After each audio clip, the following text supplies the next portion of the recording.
Good evening, everybody. I am Margaret from Alabama Prepper. I had changed my name. I don't know if you can see me or not. I'll try to get in. I had changed my name from Margaret's Gardening and Cooking channel to Alabama Prepper because I wanted to be able to help people to prepare, to garden, can do anything you can, because people, I think things are fixing to really get bad.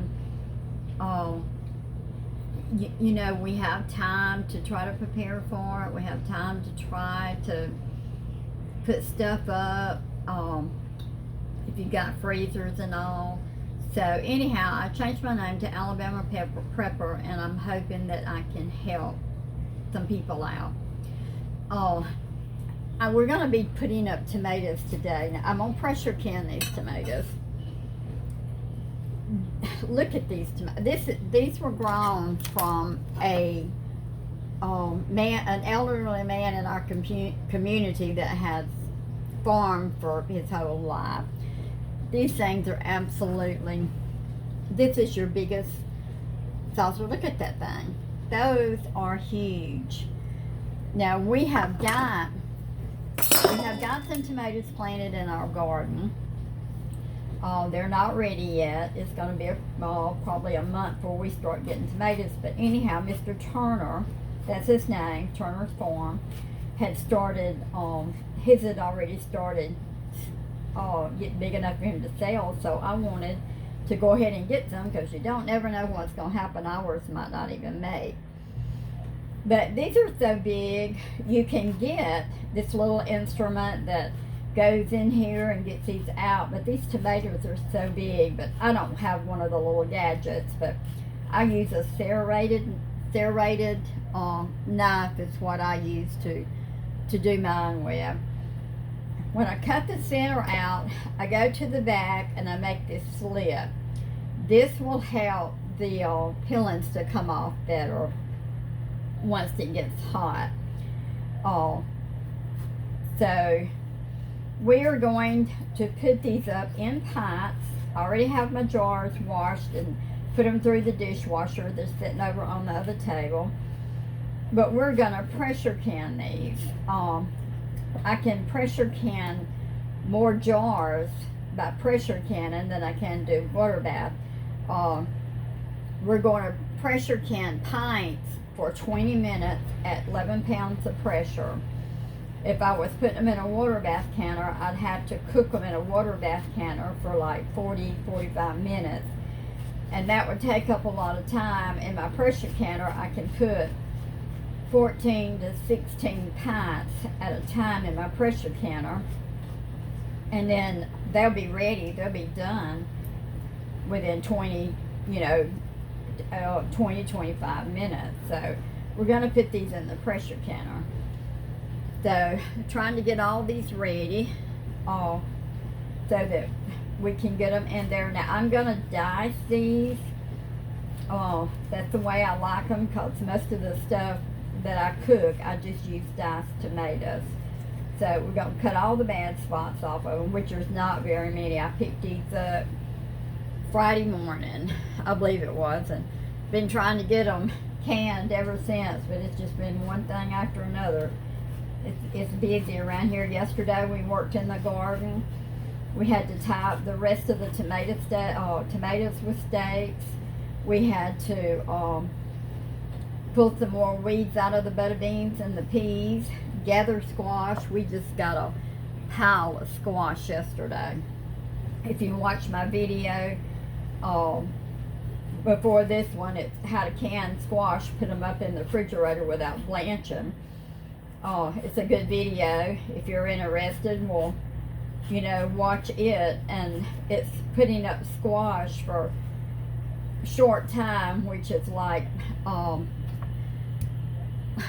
about 6 months. They're supposed to last 6 months, and they may last longer. Ours just don't stay in the refrigerator freezer long enough to find out how long they last, because we love squash. And we're eating them, cooking and eating them at every meal. So my water's about ready over here. We're gonna start putting some of these in there.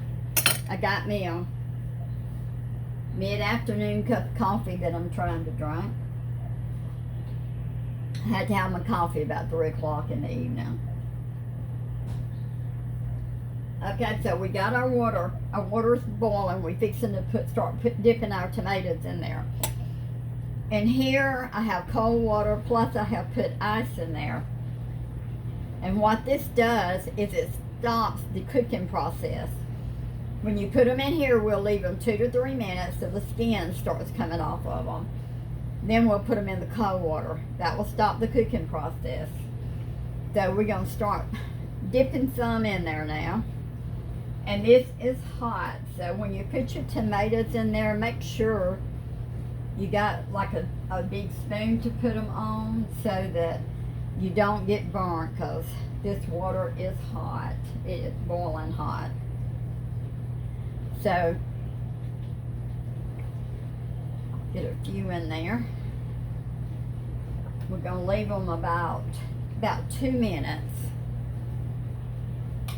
Gonna put one more small one in here. Okay, we're gonna leave them. It is 2:41, so we're gonna leave them just a few minutes until their skin starts coming off the back of them. My dishwasher is going. If you hear a racket, it's my dishwasher.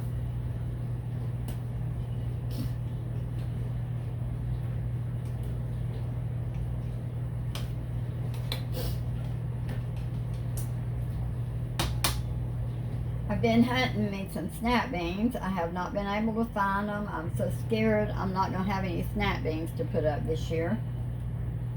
None of our markets has had them. We did not plant any because I depended on getting them from other places, but so far we ain't found no snap beans this year. But getting back to canning,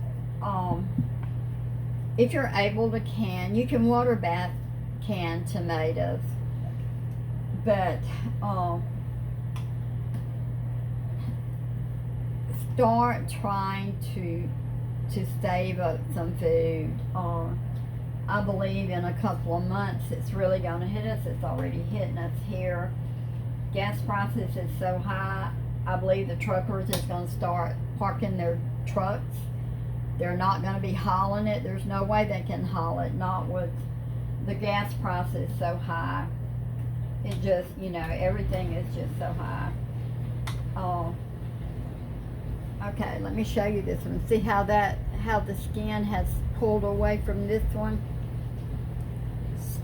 You can see it real good. See the skin? Okay, that one's ready to take out. I believe the truckers will start parking their vehicles. They cannot run them, not with the fuel prices like it is. The grocery stores are going up.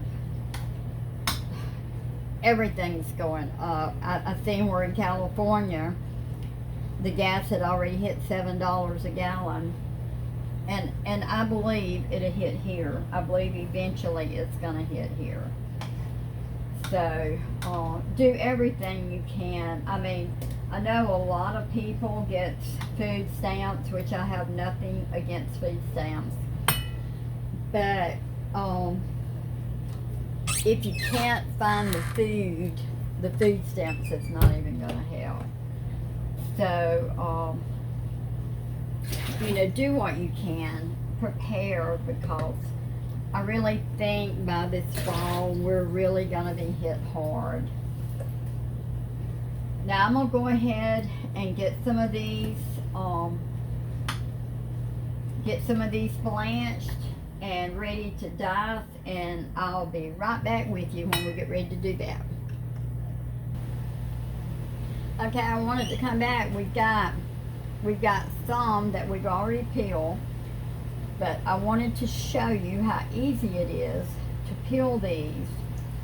Now, I watched some videos where they do not core their tomatoes before they blanch them. they core them after they blanch them. See how pretty that turned out? Just perfect. That is just beautiful. It's so much easier, and it is hot. It is still hot, and I put ice in it. But see how easy that peeling, it just peels off of there. I have a fly flying around. We have had the worst time with flies this year. But I wanted to show you how pretty that is just perfect. See how perfect? You blanch them. We've already cored them. All we have to do is just peel them off. And I'm going to go ahead and get through with these, and when I start to dice them, I'll get back with you in just a minute.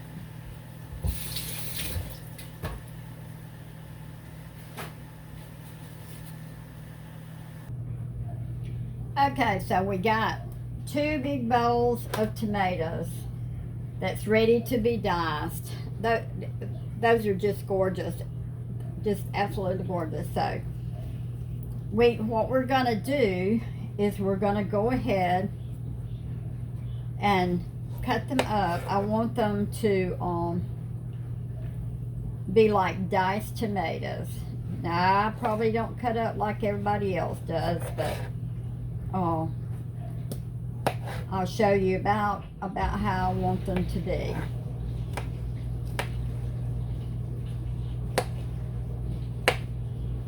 We're just gonna dice them, cut them up in pieces.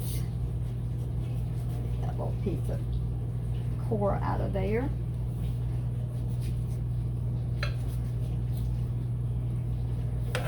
I don't have a technique at how I do things, how I cut them up. I'm just dicing them so that whenever I take them out and whatever I put them in, they'll be small tomatoes. Whether we make spaghetti or we make chili or whatever we make, they'll be diced up in the right size that I want to go in whatever I'm cooking. So it's gonna take me just a few minutes to get these all diced up, and as soon as we get through dicing them, well, I'll get back with you and we'll start putting them in the jars. So we got our jars filled almost, but with tomatoes you need to add citric acid or you need to add lemon juice because it's a low acid product. With the citric acid, doing the pints, you want to put 1/4 of a teaspoon of citric acid in each jar. Then you want to put canning salt. This is canning salt. You want to put 1/2 teaspoon of canning salt in each jar before you put your tomatoes in it. Now I had enough of tomatoes. Well, but I've got tomato juice, so I can only put 14 pints in my pressure cooker. It'll go 7 quarts or 14 pints, and I should have used my funnel to do that. So I'm gonna can this juice that's left. I'm gonna put it in here. Now we heated up the tomatoes. It's recommended that you heat them some, so I let them just get hot before I started putting them in the jars. And get through this one.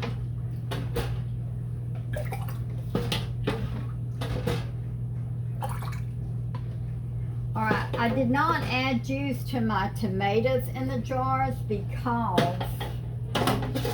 let me move this somewhere, because I packed enough of, I'm going to go ahead and turn this on and let it be getting hot. Because once I packed my tomatoes in there, I had enough of juice. If you can see, the juice is at the top of them. So what we're going to do now, it's not recommended that you sterilize your jars if you're going to pressure can. If you're going to pressure can over 2 minutes, it's not necessary to sterilize your jars. So we're going to debubble. Make sure you debubble to get all the air pockets out, because air pocket stopping can cause bacteria to grow. So you want to be sure that you debubble all your jars and make sure you get all the air bubbles out of them. I can see air bubbles moving and these as I'm doing it. So you want to be sure that you debubble. I'm probably going to have to add some juice after I got through doing this. It looks like some of it's kind of down. So get these done and we'll put just a little bit of juice in them. These are packed.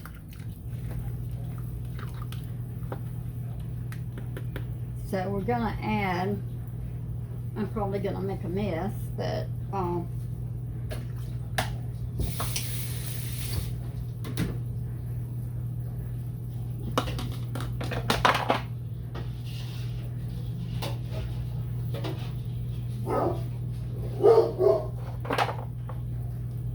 hear my dog.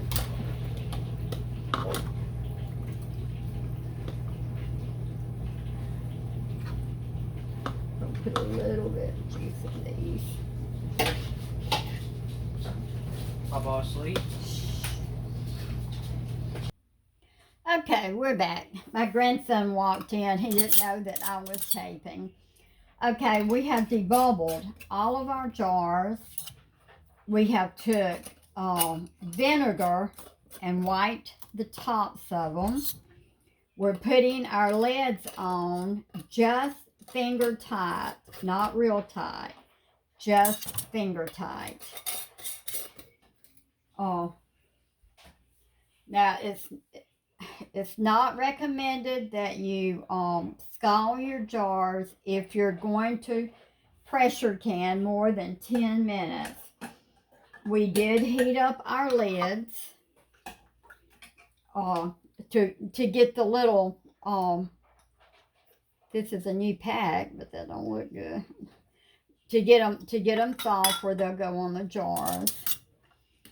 Now we heated up our tomatoes before we put them in the jars. Now we've got our water. I had to take it off. So we're going to put our jars in here and get them in. Now, this is a 7 quart or a 7 quart or 14 pint. Then we're going to put all these in. We're going to put our rack in the top where we can get the other ones. On your pressure canner, be sure that you check your vent. Always check your vent before each canning. Check your vent and make sure it is open. If it's not open, then a toothpick will clear it. When you put your, if you haven't greased your gasket, mine has a gasket. If you hadn't greased it lately, grease it. I grease my gasket after about every 5 cannings. I grease my gasket. That will keep it from cracking and it'll make it last longer. Just take precautions with your canners. You know, I actually think I could have got 16 pints in here, but anyhow. But check your little vent, this little hole right here. Check this and make sure it's open. check around and make sure there's nothing that's lodging in your gasket. The last time I canned, I'll oil my gasket. So I'm not going to oil it this time. But, let me see. Got to turn it around. Got my little thing on the back side. So we're going to go ahead and put our lid on. And that's still not right.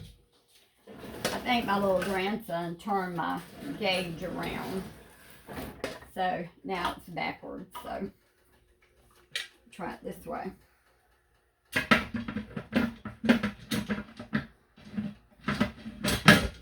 there we go. Now, we're going to turn it up on almost high. You want to let it vent. When steam starts coming out of this little thing here, when steam starts coming out of this, you want it to vent for 10 minutes at a good vent. Let it get vent for 10 minutes at a good vent. Then you're going to put, and we put,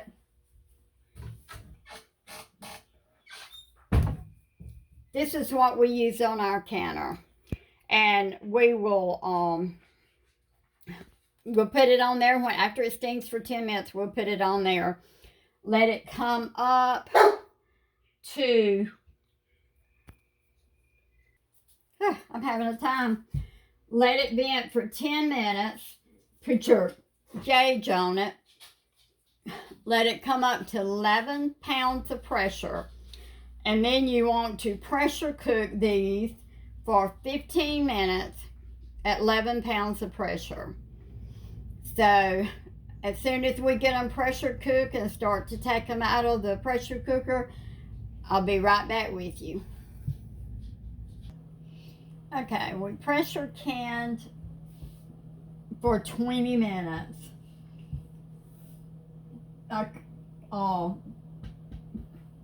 Gauge has went back down to 0. All of our little vent things have went in. So we're fixing to take the lid off. When you take the lid off, it's going to be hot. Take that lid off towards you where all that air can go to the back, all that steam, because it will burn you. So these are still hot. They are still boiling, so we're going to give them a few minutes before I take them out. I forgot to tell you, in the pressure canner, I put 3 quarts of water plus 3 tablespoons of vinegar in my water before I started. The vinegar keeps the lids and the jars from turning cloudy. I'm going to put a link in the bottom where I put my information of where I got my recipe to do the pint. I could not find any recipes on the on YouTube for doing pints. Everything was for quarts. So I'm going to leave a link at the bottom that you can go to and watch the video of where I got my recipe to do pints. I hope you've enjoyed this video. If you'd like to see more of our videos, we'll be giving a lot of tips. We'll be putting videos out once or twice a week. But if you like our videos, subscribe to us, give us a thumbs up, like our page. And I do thank you so much for watching us today. And God bless, and you have a safe week. Just wanted to show you how pretty our tomatoes are. They're already selling. Looks like they're going to do good. Thank you.